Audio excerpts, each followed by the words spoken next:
we're going to do 30-minute, like some 30-minute episode, right? We'll try it. We'll try our best. We'll do our best. No, I mean like as opposed to combining two. Oh yeah. All right, generic laughter. I think we're good to start. Yeah. Welcome back to the Word on the Street podcast. I'm your host Matt, and this is my guest Michael.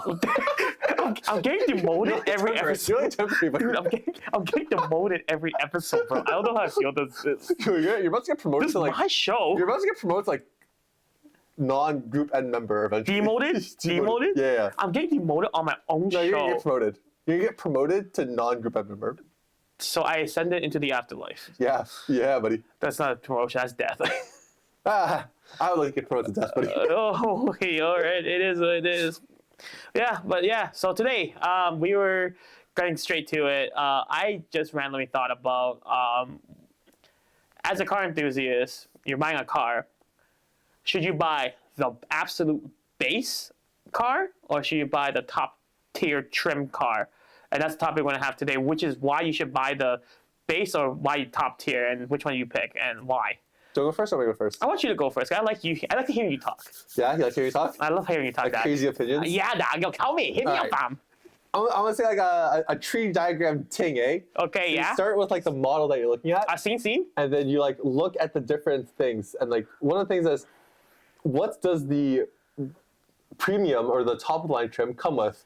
So for example, like one easy example to compare is the BRZ. We were just looking at this earlier. Yeah. The 2020 post 2022 BRZ. Second gen. There's usually for like the Toyota and the Subaru, I think there might be differences, but for the most part, the upgraded top of the line one is leather seats instead of the suede. You get sportier, better material seat. You also get Leather as opposed to suede. leather versus whatever the fake stuff is. On the BRZ, you get the turning lights, like when you're in turn Adaptive lights. headlights, yes. Yeah, turn. You also get the 18-inch alloys as opposed to the 17-inch alloys. With better tires too. You also get like a little like knee cushion thingamabobber. Yeah, the knee pad for the center console, and trust me, that goes a long way. Yeah, actually, I was banging your knee against it. No, because I'll tell you what happens, because the CRZ doesn't have that, but the BRZ does. Yeah. So when you're driving and you're in positions like this, right, your natural knee tends to go outwards. So what happens is it spreads out. And then as you're resting against the hard plastic, what happens? It causes strain around that area. By having a cushion there, it makes it that much more comfortable to drive for a long duration of time. Just that little thing. It's so minute, but it actually makes a big difference. So you get that and that. And it was for about $2,000 more. I think on the American website. We're here in Canada. No, it was Canada. It was Canada. Oh, really? Yeah. It's $35,900 something and $37,900 something. Because on the Subaru website I was just looking at, it was $31 and $33. Yeah, so that's USD probably. That lower price is probably USD. But it's still $2,000 difference for Canada too? Yeah, it's the rough part. It's a rough estimate, yeah. Okay. I mean, I know $2,000 US is more than $2,000 Canadian, but it's roughly, because at the end of the day, it's not currency exchange to exchange. It's like market, right? Tariffs. Yeah, all that policies, nonsense. That's too taxes. much. Anyways, I think like that's an interesting one because for $2,000, you're sort of getting a lot of stuff. But What? at the same time, $2,000, if you're going to switch out a lot of stuff anyways, like what's the car guy easy ones? Exhaust, wheel, suspension. Yeah. One of the big things about the premium, or not the premium, fun thing, the premium is the base on the BRZ. Yes, they call it the BRZ Premium now. Yeah, and that's the base, even though it's called premium. Yes, and then you get the limited. Which is the top one before TS, not kind of TS. TS is special. We don't consider TS. So just premium and limited. Yeah. One of the things about getting the limited is you get the extra, the wheels and the tires. If you're going to switch that out anyways as a car enthusiast, what's the point of spending extra money? Okay. Yeah. I can see that. Also, I'm not a fan of the way the stock wheels look. Either or, right? Yeah. 17 or 18s? Yeah, not really. Compared to the aftermarket? Well, TE37 in the world, yeah. And if you're going to get aftermarket seats, not a lot of people do get aftermarket seats, but I'm of the opinion that aftermarket seats are sick. Yeah. So, although the $2,000 is like less money spent compared to upgrading your wheels and your seats yourself, if you're going to upgrade it anyways or replace it, you might as well just get the base. See, right? I agree with that to a certain extent, right? Because of this one thing. When am I going to replace those wheels and tires? When am I going to put the seat in? When am I going to upgrade those things that upgrade the base car to the premium car? It's a matter of when. So in a sense, with the $2,000 on top of, like, let's be real, unless you're buying it outright, $2,000 split amongst 5-year finance or a 4-year lease. If you're buying a lease car, that's another issue in itself. But regardless, right? People do it, and let's say that the $2,000 in the grand scheme of things, it's not that much money for the time spent in the car. And again, when will you be buying seats? Are you doing it tomorrow? When are you buying wheels? Are you buying it tomorrow? Well, dude, I'm not driving around a stock. I'm not driving around stock wheels, bro. I'm doing that ASAP. CRZ? CRZ's not on stock wheels. Unless it's the winter. For the last winter, I was on the Evo wheels. Yeah. This year, I ran out of time, so I was working on the S15. Yeah. It's priorities. Yes. Exactly, yeah. But it's the idea that, like, yeah, but like even then, right? Like, let's just say, if you do an average starter pack, you're gonna probably get whatever in stock immediately. Your options are gonna probably be super speeds, RPF1s. What else would be in stock immediately? You can get right away. Dude, what? In stock immediately? What? Do you have like that little planning ability that you need immediately? So here's the thing. So let's say I order T37s. Yeah. Let's say that for example. For example's sake, I'm buying some nice ass wheels, right? Okay, seen. 6 months wait. Yeah. But in the 6 months time, right? From the 6 months until I get those wheels, am I okay with riding the 17 dinky little... The GR86 and the BRZ had like a 1-year wait, dog. Yeah, I know, but let's say I got the... Yeah, but here's the thing.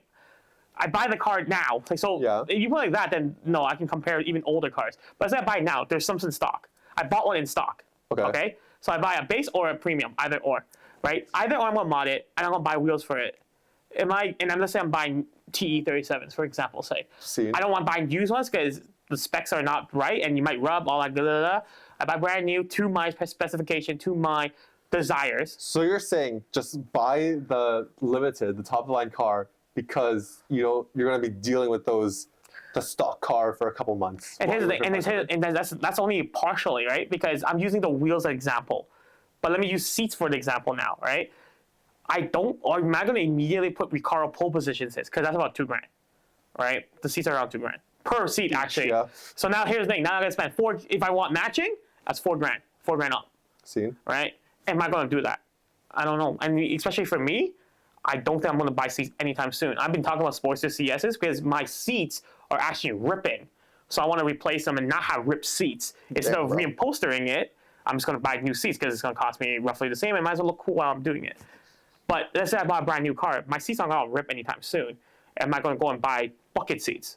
And also, especially for me in particularly, I don't care for a fixed bucket. I'll probably get Sportsters because I like the look of it, right? But if there's nothing wrong with the current seats I have now, what's the purpose of me switching out the seats, right? Unless it's for, I don't know, I guess for modding purposes. But as a car enthusiast, that's not the only thing you do. You also have to, partially being a car enthusiast is also enjoying the car for what it is, right?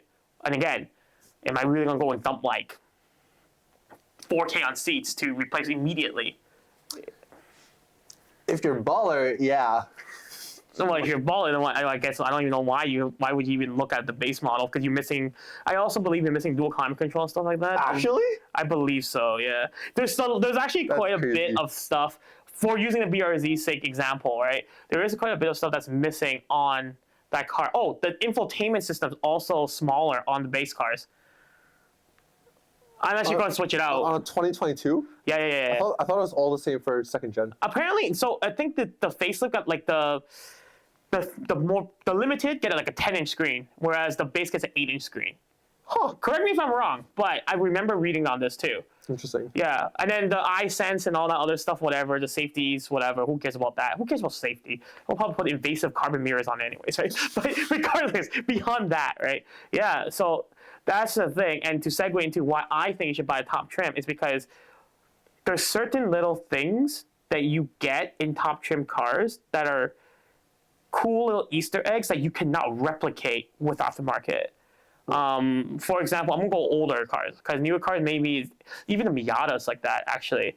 Like the top trim, the GT Premium has Brembos, LSDs, stiffened suspension, all that stuff for like $5-6 grand. Mm-hmm. And also BBS wheels, factory BBS wheels. True. Now if you're gonna mod it, who cares? Just buy aftermarket. Yeah, I get that, but in the meantime, you don't get the Brembos. So unless you mod it, you have to go and buy them still, right?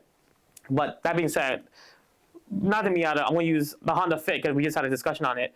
If you buy the base Fit, you don't get welcome lights, which sucks because welcome lights are actually a really cool feature. You don't get the body kit as well. Yes, you can switch out body kits to a J's Racing, all the aftermarket availability for the car. Sure, I'll let you have that, right? But you can't get the welcome light. And caveat is this, the sport package automatics, I know, oh my God, automatics, why are we talking about that? But this is very important. On the sport automatics, they come with a paddle shifter. On the base, they don't. And we looked into this. So Donald, one of our guests that was here, so you know Donald. Donald was thinking about adding paddle shifters to his Fit, right? We looked into it. It's actually impossible to do without hardware exchange. Like the transmission has to go out, the harness has to come out. Transmission has to come out? Yeah, because apparently it needs to have the adapter for the paddle shifter, and the car itself, because it was a space to begin with, it never had the program or the harness to support the paddles. Damn. So you don't get that. And also, if you look at his shifter, his automatic shifter, so Calvin has the same year car, and on his car, there's this S mode. On Donald's car, there's no S mode. It's just sport mode for all the viewers at home. Yeah, sport mode. Yes, correct. There's a drive, and then there's S. S is for sport. In Calvin's car, there's an S. In Donald's car, is none of that. It's like D, D3, and 2. That's it. There's no sport. So you cannot replicate unless you get the entire system and that whole ecosystem into the car, and then you have to program it to make it work. And that's something you cannot replicate, right?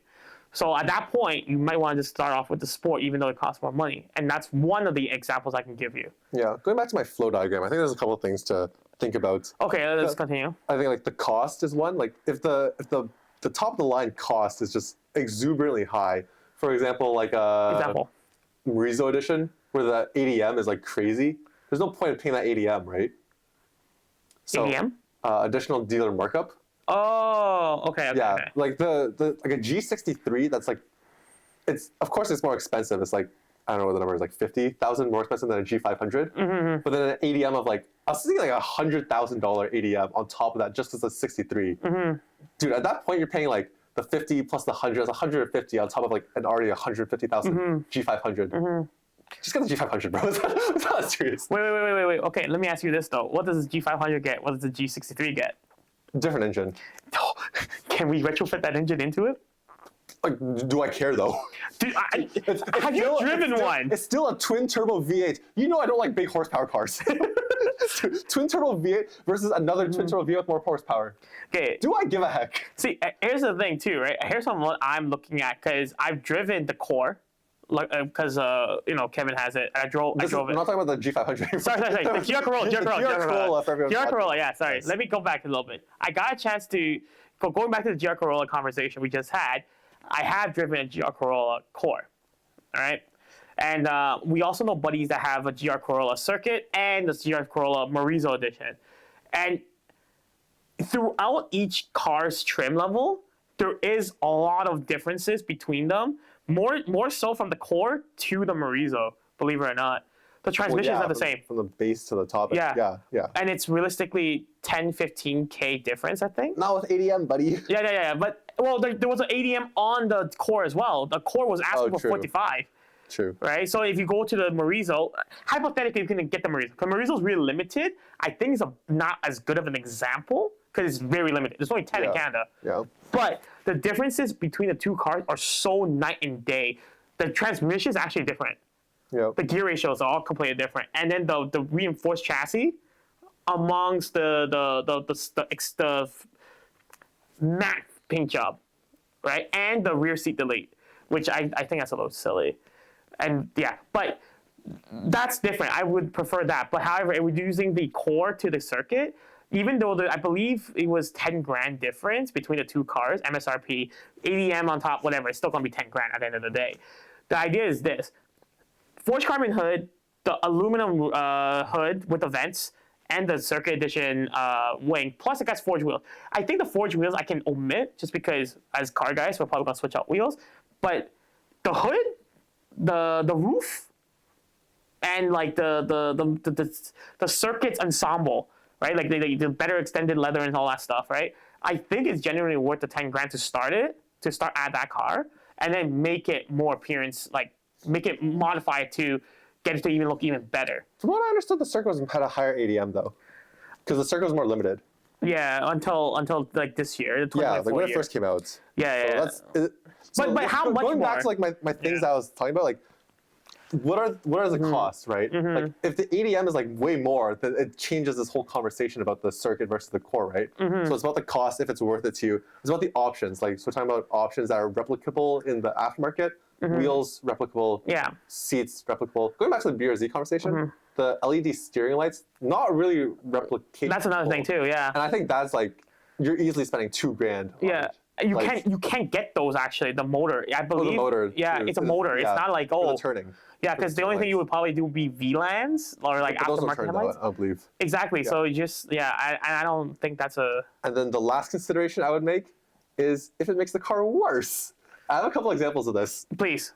GR Corolla Morizo Edition, if you need rear seats, not going to work for you because the Morizo Edition doesn't have rear seats. I actually hate that part about the GR. Taycan GT Visac package. 4-door electric sedan, no rear seats. And a little bit more of a niche example, Hyundai Genesis 3.8. Okay. Is the V6 top of the line model, more expensive. Yes. If you want to make more power, it's more expensive and less reliable to make power on the V6 compared to the twin turbo 2-liter of the base car.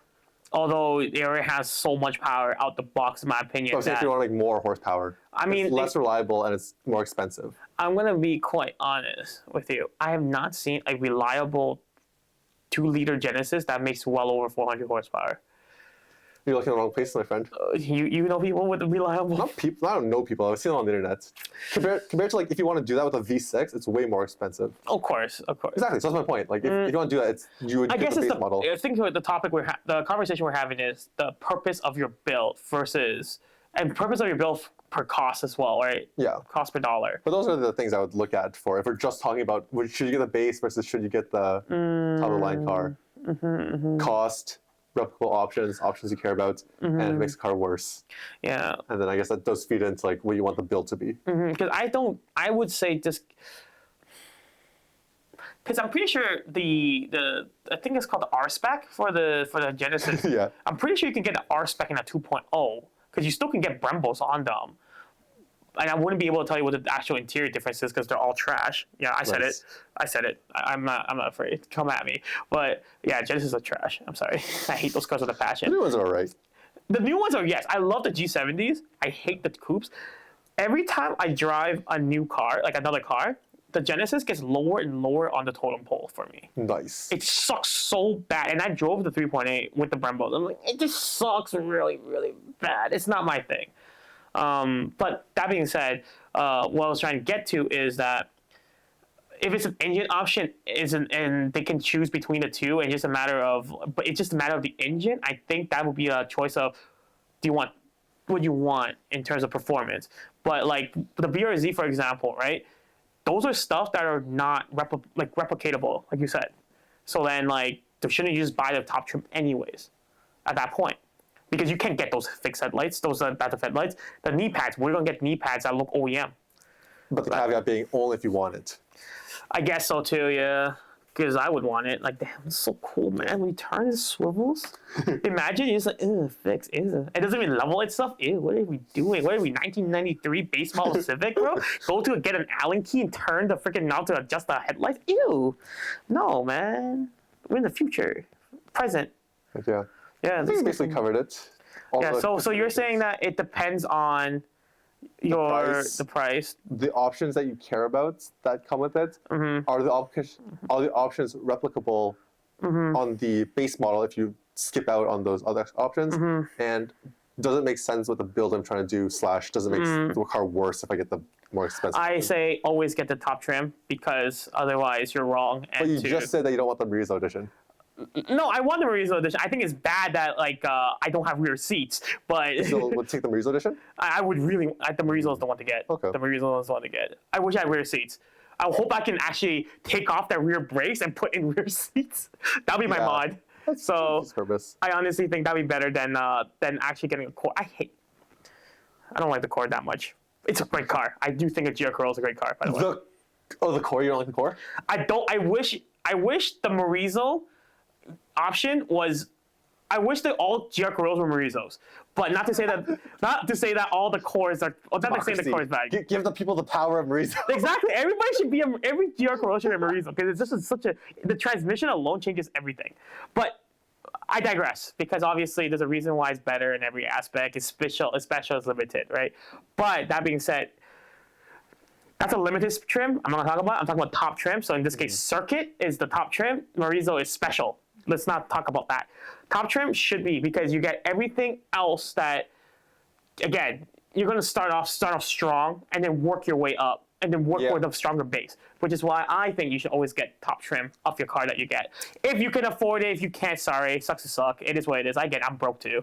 I have like sort of a crazy opinion I told my brother the other day. Okay, off topic. I will never, in the future. Okay. Oh, okay. In the future. From here on out, I will never own a car that's not the top of the line model. See? I'm right. Therefore, but only because it's embarrassing. Dude, okay, mark my words. I will never own a non-M BMW if there is an M available. i8 is an exception because there's no i8M. Yeah, exactly. Yeah. That's the one exception. Yeah. But I'm not. No M lights. No M lights. I understand why, but don't try to brag about your M light. I'm sorry. It's nothing to talk about. Dude, like I would not mind an E92 335 IS because I think they're cool. But it's still an M3. It has to be an M3. M3's the ideal, right? M3 is ideal, right? I would dead ass. I would rather have the N55 engine because I am like a turbocharged guy, and I like the way the straight six turbo sounds. Oh, you're weird. Okay. Do I think the V8's great? Yes. Do I think it's for me? No. If I were to replace the S15 with either a V8 or a straight six N55, I'm picking the N55. But I would not own a non-M BMW. So therefore, you won't. Okay. So regardless, I'm right. You agree with me. It's not about being right or wrong. No. Like, it's about being right now. It's not my opinion. I'm right now. No. It's about me being right now. Okay? It's about me being right now. Top trim only. It's not about top trim. It's mostly just like, actually, wait. I don't want to be a poverty boy. I don't want to own a BMW, it's not an M. I don't want to own a Mercedes, not an AMG. C43 AMG is technically AMG. No, it's not. Bro, I'm not buying an AMG that doesn't start with a 6. Okay, but yeah, I believe in that. That's my hot take. If anyone wants to fight me on it, I just don't think that it's worthwhile. How much time do I have left? Okay, which is a right. Oh, you have. Here's my side tangent. Oh my god. Morizo Edition and the Taycan GT Vizak package that we brought up both have 2 seats but 4 doors. That's so silly. I think that is one of the craziest statistics. The ratio of seats and doors is crazy. That's wild. I can't agree with it. That's Morizo with 4 seats. That's what I want. Yeah, I don't think it's silly, but at the same time, I think it's mad funny that Porsche is sort of saying like, yo, if you want to be a hardcore actual track boy, you have to make the sacrifices of not having kids or passengers. Same thing with the GT3 RS. They got rid of the front trunk because I have a, you know that? No. GT3 RS 992? I didn't know it doesn't have a front trunk. Oh, I didn't know that. I think it's great that Porsche is saying because as time's gone on, the GT3 RS has gotten more and more extreme. Yeah. Right? I think it's excellent that they're sort of saying yo, if you want to be you can't be Rice. You have to be dedicated to the track life, and you have to be willing to make these compromises. You have to full send it, no half-ass. Exactly, and I think that's crazy because I feel like that polarized a lot of customers who are sort of saying yeah, I want to look track and cool, but now you're making me sacrifice storage. Polarized, right? You said? Yeah, polarized. Okay, polarized customer. Yeah. I think that's great. GT3 is the exact. It should be if you want a car that's like a GT3 RS, but you don't want a GT3 RS hardcoreness. GT3. There you go. Yeah. GT3 also was not available with rear seats up until next year, touring. I believe. The touring. Yeah. I think it's the wrong decision. It's going the wrong way. I don't care for rear seats. Let's be real. I'm a CRC. Force them to get a GTS. Yeah, exactly. Yeah. And then leave the GT3s to us, real car enthusiasts. Exactly. Real men. I do hate the 911, how it's like Huh? the rear area is so underutilized. On a GT3 and a GT3 RS, because on a GT3 RS, you don't have a legal roll cage from factory. Yeah, we're not allowed to have it. Yeah. All that storage space is wasted. If you gave me like the hinging rear glass from the Targa, the 997 generation, all that rear storage space could be utilized so well. And I think that'd be crazy for efficient, like practicality. But it's not a practical car, so it's not the point. I just think it's just a waste of space. See exactly what I mean about my ideal car from the Christmas episode. I needed a sports car, but it needed to have more usable space. But I want the same size as the sports car, just more usable space. See, same thing. Yeah, I guess so. Yeah, see. You want an M8, so like. Yeah, no, M8s are cool. It's have a ton of space. Anyhow, thank you for listening to us ramble today. And any last words? Let us know down in the comments below what you think about the base versus top of the line trim debate. Let us know what car you have and whether or not you got the base versus the top of the trim model. I'm standing on the hill of top trim or nothing. So and I'm standing on the hill of it depends. Loser. It depends. There's sometimes where I agree, sometimes I don't agree. All right. Anyways, thanks so much for watching. We'll catch you guys in the next one. Ooh. Fire.